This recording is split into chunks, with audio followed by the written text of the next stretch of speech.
whenever you're ready, Ed. All right, I got some notes here. So my talk today is about managing the shift. It's kind of a summary. It's kind of a summary of really the three topics you've already heard. We've heard about SEO. We've heard about Adam with local businesses, social media.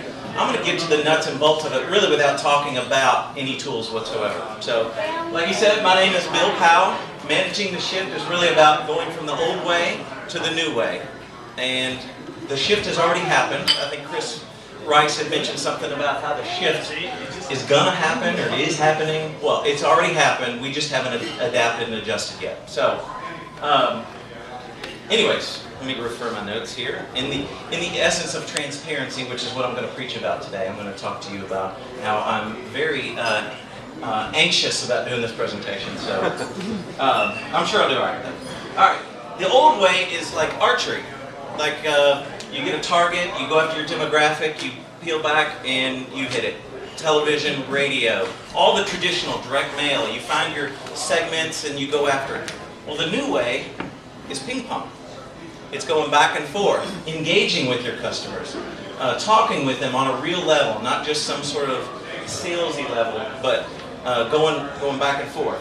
So traditional advertising, mass media, of course, as we all heard through the news, is experiencing a lot of declines. Does that mean the content's not good? Not really. The content's as good as it's ever been.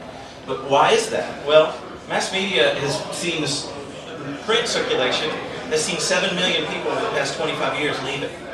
But unique readers of online newspapers is up by 30 million. So it shows you the content's good. Traditional advertising is in steep decline. Like TVs are down 10%. These are 2009 figures. Newspapers down almost 19%. Radio down 11. Magazine subscriptions down 15. So what do people do when we watch TV? Statistics say that 90% of the people that with TiVos or DVRs flip through those ads, causing the ROI of television ads to be less effective. So how is a traditional advertiser going to live in this world? Well, change. It's not easy. Way back in 1999, I think John Wall was probably like 3 years old at that point. It's amazing how much time flies. Seth Godin wrote a book called Permission Marketing. Turn strangers into friends and friends into customers. He talked about how people should date their customers like somebody who's getting married. You don't just go up to a bar in the middle of Lexington and go, hey, would you like to marry me? My name is Bill. I'm 20 or 38 years old, blah, blah, blah. You don't do that. You go date your customers. You get to know them, engage with them, talk with them. Don't just walk up and ask for a sale or ask to get married. Also, he said advertising demands attention. It's interruption. It takes our time. Okay, this is speeding along. I'm getting a little anxious now. Okay. Change marketing from a verb to a noun. So view your people and your customers that you're working with as a market segment as opposed to somebody I need to do something to. So, all right. The Clue Train Manifesto is great. I haven't read the book, but I've read their 95 theses. Basically, these were marketers who were frustrated with marketing. They wanted to write something for the consumer. They came up with, we are not seats or eyeballs or end users or consumers. We are human beings, and we... Okay. So basically what they're saying is we're real people. Don't treat us like a big segment. Don't treat us like... don't treat us like logos. We're real people. We don't want to be a target to somebody. So basically we need to learn the skill of identifying the influencers in these social networks. So yeah, we have the Facebook and Twitter and all that stuff, but we need to find the influencers, the blog writers. Trust is important. Michael Jordan was paid millions of dollars from Nike. Because why? He brought trust to the brand. People liked Michael Jordan.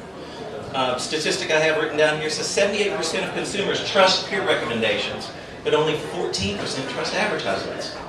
So we need to build the circle of trust with people. Just like in way back in the 50s. You go down and you'd ask your local grocery store, hey, I need some product, this or that, and they give you a recommendation. That exists nowadays, but not in the real sense. We check ourselves out at Kroger. That exists online. All right, return on investment has turned into return on influence. So now the most powerful people are those who have the most influence. So find those influencers in the local market, in your local market, talk to them, and have them leverage their friends and fans. Engage them. The definition of engage: occupy, attract, or involve someone's attention. Get to those people. Talk to them, not like they're, like I said, a number or a demographic, but talk to them like real people. Be authentic, like we heard from Adam earlier. Let's see here. Let me catch up with 20 seconds. Oh, be authentic. Don't be that man behind the curtain in Wizard of Oz. You have a voice. Come out from behind the curtain. They loved him when he came out. He was one of the most likable people in the movie. So you don't have to be big and brand and talk in the radio voice. And you don't have to be that. Be a person for your brand. Yes, I'm speaking probably from the perception of a small brand, and it's probably a lot harder to do, but you can do it as a big brand. Listen also to Google Alerts, the best, in my opinion, a great invention. You can listen to anything going on, probably too much. Set a keyword in a Google Alert and listen, engage, interact, talk to people. Then, after you listen and after you talk to them and after you engage with them, nurture that. Email marketing is a great way to do that. Nurture, let's see here, what is my notes? My notes say search is equal to finding your customers. Social is like engaging. Email is nurturing. And phone is closing. Take somebody to lunch. So yes, social, engage your customer, email, nurture, and phone, or a lunch meeting, or, email, I use the metaphor of training a dog all the time. A lot of times, you have to get a reward. When you tell a dog to sit, it doesn't know to sit. So you give them a treat. So there's a certain connection there with the dog. Sit, you give them a treat, and then they start doing what you expect. So that's a way to think about nurturing your customers along. Give them something of value, and they'll give you something in return. Traditional has not gone completely by the wayside. We know this from Best Buy.